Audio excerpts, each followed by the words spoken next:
সবাইকে শুভেচ্ছা জানিয়ে শুরু করছি চাঁপাইনবাব কন্স টিভির আজকের সংবাদ আয়োজন। আপনাদের সাথে আছি আমি অর্পিতা। শুরুতে জানিয়ে দিচ্ছি মনামিনা কৃষি খামার সংবাদ শিরোনাম। দিয়ার মহাবিদ্যালয়ে একাডেমিক ভবন নির্মাণ কাজের উদ্বোধন। চাঁপাইনবাবগঞ্জ সদর ও নাচল উপজেলায় পুকুরে ডুবে 2 শিশুর মৃত্যু। এতক্ষণ শুনছিলেন শিরোনাম, এবারে বিস্তারিত। দিয়ার মহাবিদ্যালয়ে 4 তলা ভিত বিশিষ্ট একাডেমিক ভবনের ঊর্ধ্বমুখী সম্প্রসারণ কাজের উদ্বোধন করা হয়েছে। শুক্রবার সকালে এই কাজের উদ্বোধন করেন সংসদ সদস্য মোহাম্মদ আব্দুল ওদুদ।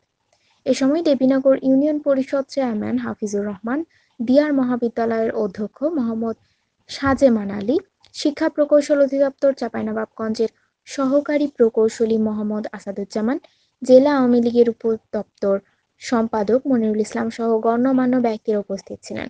শিক্ষা প্রকৌশল অধিদপ্তর চাঁপাইনবাবগঞ্জ জেলা কার্যালয়ের সহকারী প্রকৌশলী আসাদুজ্জামান জানান, 4 তলা ভিত বিশিষ্ট একাডেমিক ভবনটির দ্বিতীয় ও তৃতীয় তলা নির্মাণ করা হবে। এর জন্য চুক্তিমূল্য ধরা হয়েছে 1,17,00,000 টাকা।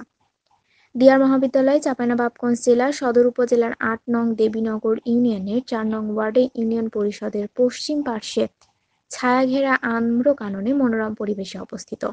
প্রতিষ্ঠানটি 1988 সালের 8 জুলাই মানবিক ও ব্যবসায়ী শাখার মাধ্যমে শিক্ষা কার্যক্রম শুরু করে এবং 94 সালের 1 জুলাই স্বীকৃতি লাভ করে। পরে 96 সালের 1 মার্চ এমপিওভুক্ত হয়।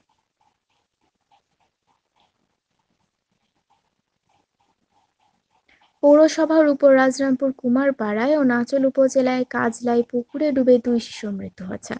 উপর রাজরামপুর কুমারপাড়ার বাড়ির পাশে পুকুরে ডুবে আব্দুর রহমান জুনায়েদ নামে 27 মাসের এক শিশু ও কাজলাই লামিয়া নামে 4 বছরের আরেক শিশুর মৃত্যু হয়।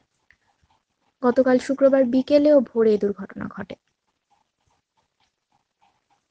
পুলিশ ও স্থানীয় সূত্রে জানা গেছে, শুক্রবার বিকালে 5:30টার দিকে বাড়ির পাশে খেলতে গিয়ে পুকুরের পানিতে ডুবে যায় শিশু জুনায়েদ। এ সময় স্থানীয়রা দেখতে পেয়ে তাকে উদ্ধার করে 250 শয্যা বিশিষ্ট চাঁপাইনবাবগঞ্জ জেলা হাসপাতালে জরুরি বিভাগে নিয়ে আসলে কর্তব্যরত চিকিৎসক প্রাথমিক চিকিৎসা শেষে তাকে মৃত ঘোষণা করেন।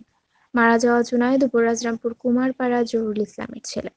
সদর থানার ভারপ্রাপ্ত কর্মকর্তা মিন্টুর রহমান বিষয়টি নিশ্চিত করে বলেন, এ ঘটনায় ইউডি মামলা দায়ের করা হয়েছে। অন্যদিকে নাচল থানার ভারপ্রাপ্ত কর্মকর্তা ওসি তারেকুর রহমান সরকার জানান, লামিয়া কাজলা গ্রামে নানা বাড়িতে থাকতো। শুক্রবার সকাল 7:30টার দিকে বাড়ির পাশে সবার অগোচরে খেলতে খেলতে পুকুরে পড়ে ডুবে মারা যায়। পরে মৃত অবস্থায় ভাসতে দেখে পরিবারের লোকজন ও স্থানীয়রা মরদেহ উদ্ধার করে। মারা যাওয়া লামিয়া রাজশাহী কোর্ট এলাকার আরিফুল ইসলামের মেয়ে। আজ এখানেই শেষ করছি চাঁপাইনবাবগঞ্জ টিভির সংবাদ আয়োজন। নিয়মিত আপডেট পেতে সাবস্ক্রাইব করুন চাঁপাইনবাবগঞ্জ টিভির ইউটিউব চ্যানেল। আপনিও যুক্ত হতে পারেন নাগরিক সাংবাদিকতায়। আপনার এলাকার যে কোনো সংবাদ জানাতে আমাদের সাথে যোগাযোগ করুন 01-316-025982 নম্বরে। আজকের মতো এখানে বিদায় নিচ্ছি। শুভরাত্রি।